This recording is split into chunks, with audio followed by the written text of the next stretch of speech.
নমস্কার বন্ধুরা, আর জি কুকিং চ্যানেলে আপনাদের সবাইকে স্বাগত। আজকে নিয়ে হাজির হয়ে গেলাম ডাল ভাতের সঙ্গে বা সন্ধ্যায় চা কফির সঙ্গে খাওয়ার জন্য দারুণ মুচমুচে পকোড়ার রেসিপি নিয়ে। হ্যাঁ বন্ধুরা, আজকে আমি আলুর পকোড়া বানাবো। 5টা আলু খোসা ছাড়িয়ে ভালো করে ধুয়ে নিয়েছি। এখন আলুগুলোকে আমি গ্রেট করে নেব। আপনারা চাইলে আলুগুলো পাতলা পাতলা করে কুচিয়েও নিতে পারেন। আলুগুলো আমি সব গ্রেট করে নিয়েছি। এবারে একটা পাত্রে জল নিয়ে আলুগুলোকে আমি জলের মধ্যে ভিজিয়ে দেব। বন্ধুরা, একটা লাইক দিতে ভুলবেন না, আপনাদের একটা লাইক আমাকে অনেক দূর পৌঁছে দিতে পারে। আলুগুলো কষলে কষলে খুব ভালো করে ধুয়ে জলটাকে নিংড়ে নিতে হবে। যতটা সম্ভব আলুর থেকে জলটা নিংড়ে বের করে দিতে হবে। আলুগুলো একইভাবে আমি সব ধুয়ে উঠিয়ে নিয়েছি। এখন এখানে অল্প পরিমাণে লবণ দিয়ে দেব। লবণটা দিয়ে আমি আলুটাকে চটকে চটকে ভালো করে মাখিয়ে রেখে দেব 5 মিনিট। এতে করে আলুগুলো বেশ নরম হয়ে যাবে আর আলু থেকে অল্প পরিমাণে জলও ছেড়ে দেবে।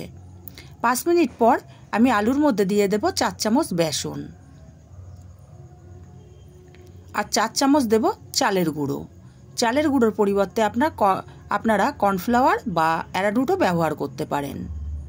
আর এখানে দিয়ে দেব পেঁয়াজ কুচি। আমি বড় সাইজের একটা পেঁয়াজ কুচি করে নিয়েছি।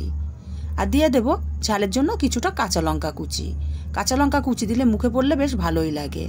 1/2 চামচ হলুদ গুঁড়ো দিলাম, 1/2 চামচ লঙ্কার গুঁড়ো আর খুবই সামান্য লবণ দেব, কারণ আলুর মধ্যে লবণ মাখানো ছিল। আলু থেকেই জল ছেড়ে গেছে আর পেঁয়াজ থেকেও জল ছাড়বে। জল ছাড়াই শুকনো শুকনো মেখে নিতে হবে।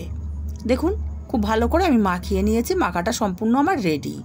আগে থেকেই কড়াইতে আমি তেল গরম বসিয়েছিলাম। এখন এক এক করে পকোড়া আমি তেলের ওপরে দিয়ে দেব। তেলটা খুব ভালো করে গরম করে নিয়ে একদম লোতে দিয়ে ভেজে নিতে হবে।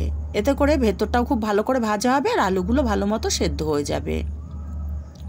এক পিঠ ভাজা হয়ে গেলে আমি উল্টে দেব আর উল্টে পাল্টে সুন্দর একটা গোল্ডেন কালার আসা পর্যন্ত ভেজে নিতে হবে।